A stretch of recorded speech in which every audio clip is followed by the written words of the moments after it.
Justice, you're welcome. Thank you very much for joining. It's a pleasure to join you. Yes, indeed. Pleasure to have you, and good morning. What was that? 80,000 Nigerians. 80,000. Now, they've gone out of business, or in quote, people say run away, but now they're back. Even with all the sanctions, they are still asking people to invest a little bit more to get out all of your money. How does that make any sense, Justice?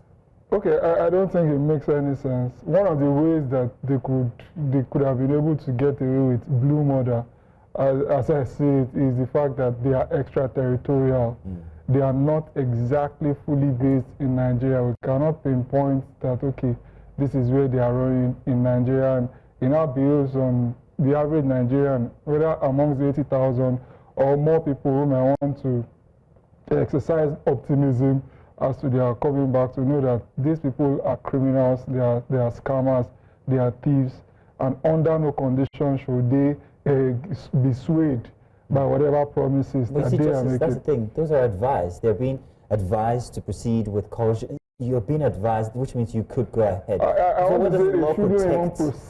What does the law protect the individual who might be gullible enough to reinvest again? Yeah, of course, it's impossible for us to eradicate all the. No country has all its citizens as wise or diligent. We must always have it's a mix. All things are not equal, so we must always have people who are weak amongst us. That's where the regulatory bodies and authorities come into play, to ensure that even the weaklings amongst us are not over-exploited. So I feel that no matter how extraterritorial they are, there should still be one way that they can regulate maybe the activities of Nigerians that are trying to get into it. If even they cannot use only the instrumentality of Nigerian authorities to regulate, they can also appeal to people in maybe the countries where they are operating from, or the Interpol. Interpol is still there to search for all these people, fish them out all across the world, and ensure that they are made to face the music, because you cannot be in one place, in one neck of the wood in the world, and be wreaking serious havoc in another part of the world unchecked. Right. I mean, now that they're back on, do you think there's any legal loopholes that they're exploiting in spite of the ban? Okay, I feel that there's little that we can do when it comes to local regulation with respect to these people, because they deliberately designed their operation to be such that the dealing with them is going to be in USD, everything is internet. And I feel that, yeah, maybe we are going after our internet ISPs,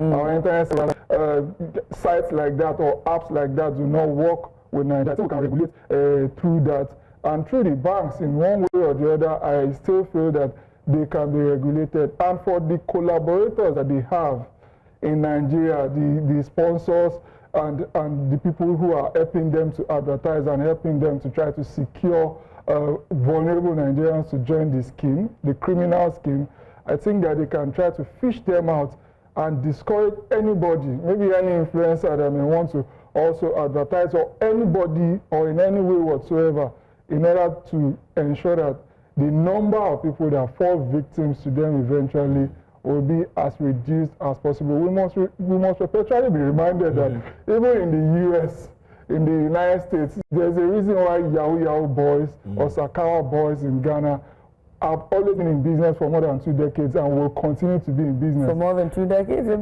mean, there's some point. Anyway, moving on. 5 point call out names. No, the reason why I say that is because even the US, as big as they are, as powerful as they are, the FBI, the CIA, once in a while they will just come to Nigeria and say they are arresting some people in order to serve as deterrent. You can't eradicate it, no matter how powerful you are as law enforcement. While we're on the subject of enforcement, what does this say about the Nigerian authorities? If only just a few weeks ago they were all out reacting blue murder to this, and then all of a sudden sort of like switched to be careful Lo type of thing, you know, like it doesn't really give any sense of responsibility to their duties. I fully agree with you. For some of us, when we see them talk in the way they were talking in the earliest times, we just feel that they are being sensational. There's little that they could have been able to do at the time. So I think now they are coming more to terms with reality.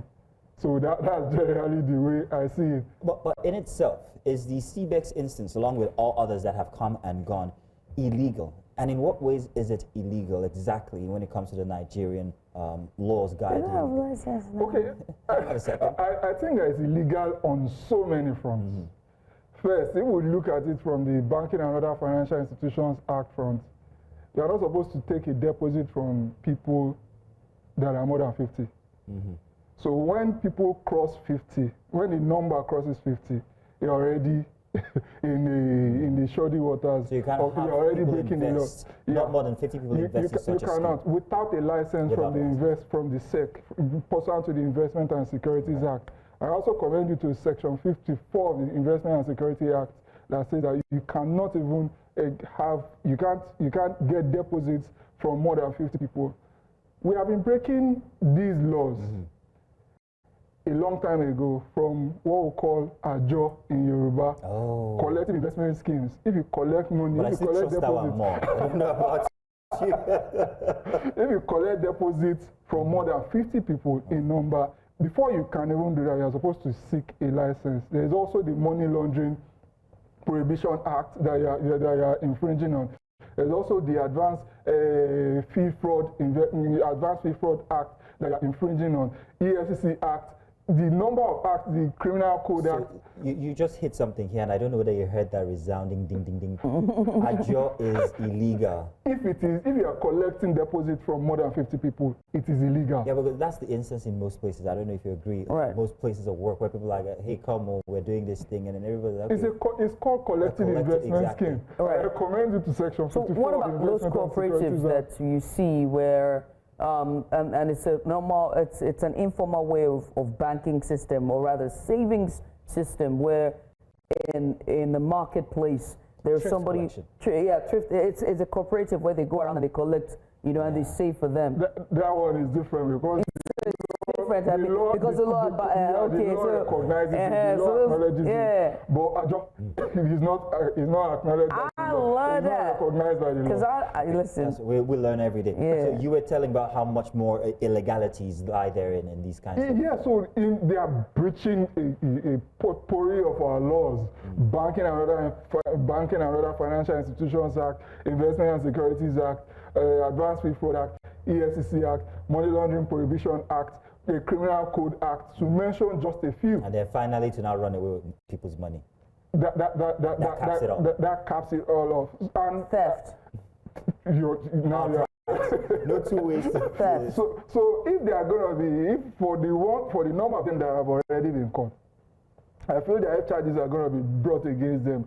And if the prosecutors decide to do a very, very diligent job, they will have at least 50 charges to profile against them.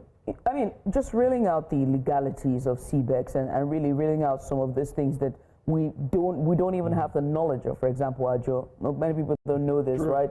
It's now very obvious that schemes like this slip under the radar, and people are now being taken advantage. Yes. And this is a larger trend. So whether it's CBEX with 80,000 or that WhatsApp group that you're on, it's illegal. So is it now the case of preventative, where you're educating the public, or a more stricter watchdog who is constantly checking and sounding the alarm? Because the government is not on WhatsApp, even though they want to be, but it's okay. I feel that in all of this, I feel that seriously, the Securities and Exchange Commission, they slept on their oars. They just let it slide. There are mechanisms in place. If you read our laws, especially the Money Laundering Prohibition Act and the EFCC Act, you will see that little deposits of money, little shenanigans in an account is supposed to be reported to SCOMO, for example, and to the CBN, to the EFCC.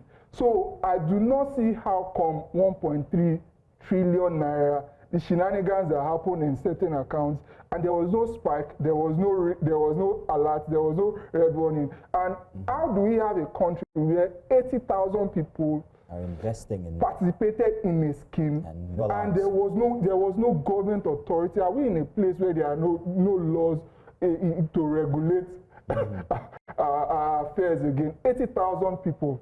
That's too much for the government not to be able to know. And I feel that the government ought to have done better. And we should not have a situation where we have these things repeated, MMM, CBEX, this, that. Right.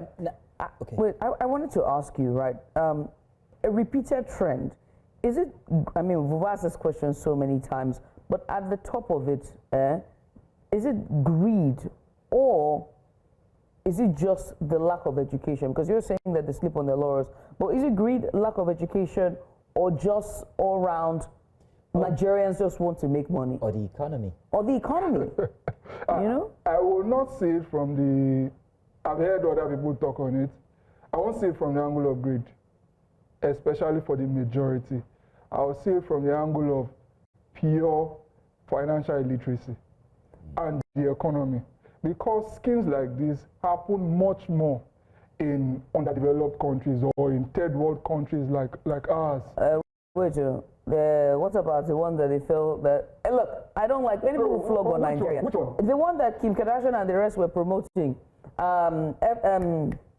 FTX, it was FTX. No, but FTX wasn't exactly a scheme. It was cryptocurrency, Sam Bankman got jailed for. It wasn't exactly an illiterate scheme as this, and it was regulated. It was regulated, which even, by their own Securities and Exchange Commission. So I feel that... Which was why people were able to get their money back, by the way. Yes, a lot of them were able to get, but some still went bust. I just pray that Donald Trump doesn't give him pardon. Pardon and bring him out, because it's saying it's only giving plenty of people pardon in his government cabinet or something. But here's one last question from me regarding CBEX coming and the body language from the authorities, which is seemingly like as if it's okay, they can operate. That's what we're reading. If they want to legalize their operations, what must they do, apart from giving back everybody their money? Of course, let's shut down the fantasy of anybody getting their money. For real? Yeah, I'm shutting it down because the money doesn't exist. We must always remember that it's a pyramid scheme. The people that invested earlier have already taken the money that the people that invested later got. So there is actually no money to give them. So that even clause of invest a little to get back everything. That's another fresh scheme. So I just feel that nobody should exercise any form of hope. Just as I hope people in Ibadan are hearing. No, oh my goodness. I mean, just we owe our people frank counsel, frank advice. Thank you. And we have to give it to them, no matter how bitter it sounds. Nobody should make the mistake of trying to put in a coin in order to try to see if they will get their jackpot back. That money is good, is toast, is as good as totally gone. So nobody should even toy with the idea of any level of optimism of getting it back.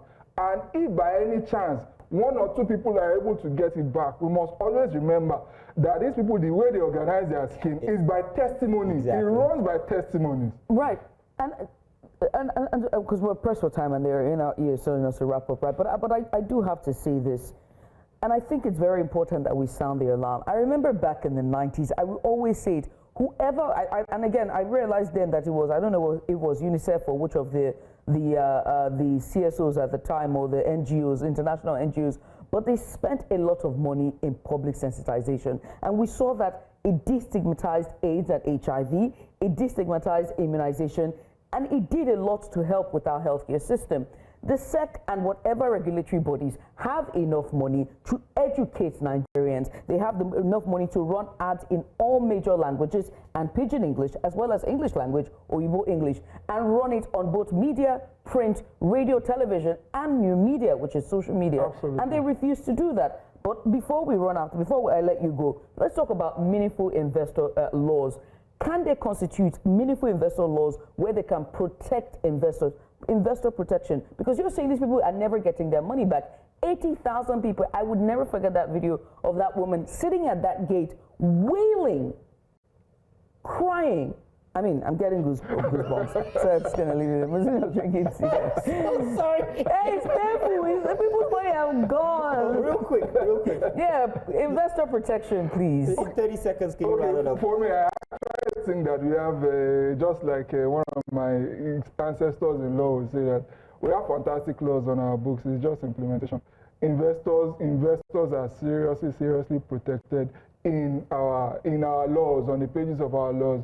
We just need the law enforcement SEC to take its pride of place and enforce it. EFCC too should do way better, and every other financial fraud organizations that we have within the Nigerian police or even outside of the Nigerian police, they should try to do better. If they do better, a lot of these things will be things of the past. The laws are already in place, and the laws are beautiful to protect investors. But again, I must also state that we should not now make this situation prevent genuine people who are seeking investments to not get it, because every economy needs investors, but we should ensure that people are not taking advantage of it. It is these law enforcement authorities that have the responsibility to do that. Lord Justice, thank you very much for coming through. It's been a pleasure to have you here. Give us such detailed and, of course, much needed education on Najo, and also the CBEX issue.